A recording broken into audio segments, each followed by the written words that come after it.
Salam sejahtera, salam perpaduan kepada murid tingkatan 2. Okey, hari ini kita akan belajar penyebaran agama Hindu, Buddha dan Islam sebelum abad ke-15. Okey, as usual, kita akan pergi ke pengenalan. Anda boleh salin nota ini di PowerPoint. Yang ni cikgu buat nota dah, anda salin di buku nota. So pengenalan ini kita tahu agama Hindu Buddha ni tersebar sebelum Masehi lagi, iaitu kerajaan Funan, Champa, Sriwijaya, Angkor, Majapahit, Kedah Tua dan Gangga Nagara. Dan agama Islam ni tiba di alam Melayu pada abad ke-7. Okey, pada abad ke-7 agama Islam telah wujud di alam Melayu. Kemudian alam Melayu ini agama Islam tersebar di kerajaan alam Melayu iaitu Champa, Majapahit, Kedah dan Pasai. So 1, 2, 3, 4 ini yang meanuti agama Islam. Itu pengenalan. So isi-isi perkembangan agama kita tengok pula apa dia. Yang pertama, kerajaan Funan. Kerajaan Funan pada dulunya ialah agama Hindu dan Buddha, iaitu sejak abad pertama lagi. Kemudian Raja Funan ini dia memainkan peranan yang besar lah terhadap perkembangan agama Buddha. Termasuklah Fan Sihman. Fan Sihman ini tolong ingat di kerajaan Funan yang mengetuai agama Buddha. Candi Buddha tinggalan kerajaan Funan ialah Candi Go Chai Ti. Go Chai Ti. Okey, inilah jadi Go Chai Ti. Ada tengok candi ni? Ini candi lah. Tempat di mana sami-sami bertapa, duduk di sini mungkin. Satu lagi sini di bawah pokok. Kemudian kita pergi ke kerajaan Angkor. Kerajaan Angkor pun sama, agama Hindu menjadi anutan utama pada awalnya. Oleh kerajaan Angkor menjadi gemilang, menjadi masyhur, menjadi maju semasa pemerintahan Suryawarman II. Suryawarman II. Kemudian candi Hindu ini termasuk terkenal di Angkor ialah Angkor Wat. Nanti kita tengok Angkor Wat ini apa dia. Dan kemudian apabila diambil alih oleh agama Buddha semasa pemerintahan Jayawarman VII pada abad ke-12. So, kamu kena ingat kerajaan Angkor ni dulunya agama Hindu, kemudian tukar kepada agama Buddha. Itu pada abad ke-12. Dan kamu kena tahu candi Hindu yang maju yang terkenal itu Angkor Wat. Inilah Angkor Wat. Sampai sekarang pun ada lagi Angkor Wat ini. Kemudian kita pergi ke kerajaan Champa. Kerajaan Champa ni agama Hindu ni tersebar sejak abad ke-4 lagi. Kemudian pemerintahan Bhadrawarman mendirikan candi Hindu di lembah Maisan ataupun Maisan, lembah Maisan. Candi Hindu turut dibina di Poh Naga. So di sini kita boleh lihat kerajaan Champa ni dia lebih kepada agama Hindu. Dan candi Tongdong pula merupakan bukti penyebaran agama Buddha di Champa. Kemudian ada agama Buddha pula bertapak di kerajaan Champa ini. Dan kemudian Islam mula tersebar luas dalam kerajaan Champa semasa pemerintahan Sultan Zainal Abidin pada abad ke-14. So kita boleh lihat di sini kerajaan Champa pada mulanya Hindu, lepas Buddha tukar kepada Islam. Pengaruh agama Islam. Inilah candi Poh Naga. Wah, cantik. Next, kerajaan Sriwijaya. Kerajaan Sriwijaya ini kita boleh tengok di sini dia merupakan pusat kegiatan agama Buddha sejak abad ke-7. Sejak abad ke-7, iaitu pada tahun 600 sampailah 1699 tahun.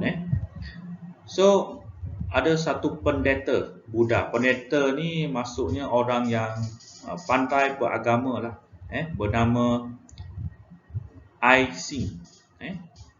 Ai Xing ni dari China, pernah datang ke Sriwijaya untuk mempelajari bahasa Sanskrit dan menterjemahkan kitab-kitab agama Buddha. Ini bukti antara candi Buddha tinggalan Kerajaan Sriwijaya yang masyhur, yang terkenal, maju itu ialah Candi Muara Jambi, Candi Bahal dan Candi Muara Tangkus. Okey, ini Candi Muara Jambi. Okey, macam ada tangga. Okey, very nice dulu. Yang kelima, Kerajaan Majapahit. Kita tengok bagaimana perkembangannya. Agama Hindu dan Buddha berkembang serentak. Agama Hindu dan Buddha ni serentak dia berkembang dan saling mempengaruhi dalam kalangan masyarakat Kerajaan Majapahit. Dia ada macam 2-in-1 package, serentak agama Hindu dan Buddha. Kemudian Hayam Wuruk telah menyatukan aliran dalam agama Hindu dan Buddha yang dipanggil Tripaksa pada abad ke-14. Yang Cikgu Ciu cakap 2-in-1 tu lah. Siapa yang menyatukan? Nama orang ni, Hayam Wuruk ni nama orang. Dia mengambil Hindu dan Buddha ini dicantumkan jadi satu yang dipanggil Tripaksa. Kalau tengok Tripaksa tu agama Hindu dan Buddha lah maksudnya. Pada abad ke-14. Agama Islam tersebar di Majapahit sejak abad ke-14. So di sini kita boleh tengok ada 3 agama juga pengaruh, 3 pengaruh agama, iaitu agama Hindu, agama Buddha dan agama Islam di Kerajaan Majapahit.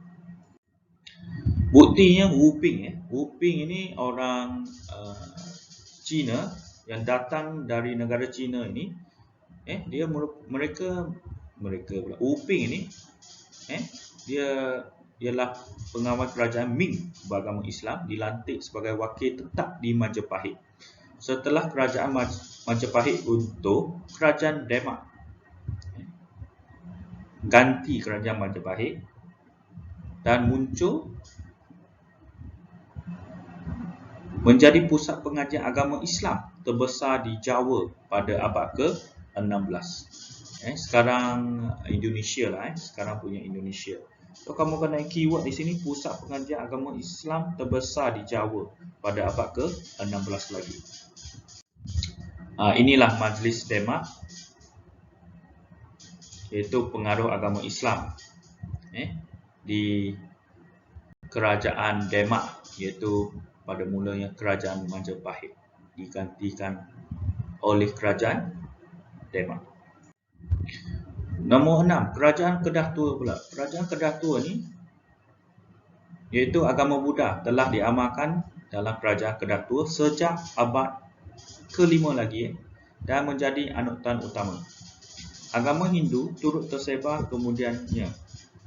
First Buddha, second Hindu. Kedah pula menerima pengaruh Islam pada abad ke-12. Islam pula datang, pengaruh agama Islam. Kemudian pemerintah Kedah yang ke-9, iaitu Maharaja Deva Raja II, telah memeluk agama Islam pada tahun 1136. Ini abad ke berapa ni? Tahun 1136. Abad ke-12. Ingat balik tu, cikgu sudah ajar abad ke berapa, abad ini tahun ke berapa ke tahun ke berapa. Tolong ingat sebelum kamu pening ataupun orang cakap pening lalat. Okey, kerajaan yang ke-7 iaitu Kerajaan Nangga-Nenggara. Kerajaan Nangga-Nenggara ini masyarakatnya menganut agama Buddha. Hal ini dibuktikan dengan penemuan acah-acah Buddha di Lembah Kinta, iaitu di mana? Lembah Kinta ni kalau tak silap cikgu di Perak, turut ditemui oleh patung Buddha Avalokiteshvara di Bido, Perak. Okay. Acar-acar Buddha ini bertarikh abad ke-6 hingga ke-9 Masehi. Dah sudah lama. Acar-acar ni macam nak kata patung tu, dia hampir sama dengan patung lah. Nak kata dia gambar, memang gambar dia yang boleh sentuh. Itu panggil acar, tinggalan pengaruh agama Buddha di kerajaan negara ini, juga dikenali sebagai sekarang Perak lah. Okey, kesimpulannya, pengaruh agama Hindu, Buddha, Islam dapat dilihat dalam kerajaan alam Melayu. 3 in 1. Agama Islam mula tersebar luas di alam Melayu. Kerajaan Funan dan Sriwijaya telah pun berakhir. Berakhir tu sudah tidak wujud lah. So di sini kita boleh lihat pengaruh agama Hindu, Buddha, Islam ini telah bertapak di alam Melayu. Itu kesimpulannya. Kita boleh rumuskan ke-7 kerajaan yang kita sudah belajar pada mulanya tadi. So ada latihan. Untuk maklumat kalian, latihan ini kamu buat di buku nota lah. Kita akan guna satu buku sajalah. Satu buku saja, iaitu buku nota. Ini buku panjang anda dulu. Siapa yang ada buku kerja, anda boleh siapkan latihan di muka surat 30 hingga 31 di buku kerja. Semua jawapan dia ada dalam buku teks. Nyatakan kerajaan yang ada di alam Melayu. So 7 markah, bermakna 7 kerajaan tu kamu list down, 1 apa, 2 apa sampai ke 7. Itu keyword nyatakan. Kemudian Raja Funan yang mengambil peranan besar terhadap perkembangan agama Buddha termasuklah siapa? Fill in the blank. Candi Hindu yang termasyhur di Angkor ialah what is that? Cari di PowerPoint yang cikgu sudah terangkan tadi. Ada berapa pengaruh agama yang tersebar di alam Melayu? Saya rasa yang ini pun tak jadi masalah lah untuk kamu jawab. So itu saja untuk hari ini. Terima kasih kerana menonton. So saya harap murid kamu bertanggungjawab menjalankan tugas anda sebagai murid, salin nota di dalam buku nota dan latihan di dalam buku nota juga. So itu saja untuk hari ini. Sekian, terima kasih dari saya, Cikgu Chiu. Kita jumpa pada kelas yang akan datang. Thank you. Stay safe and siapkan kerja anda. Terima kasih.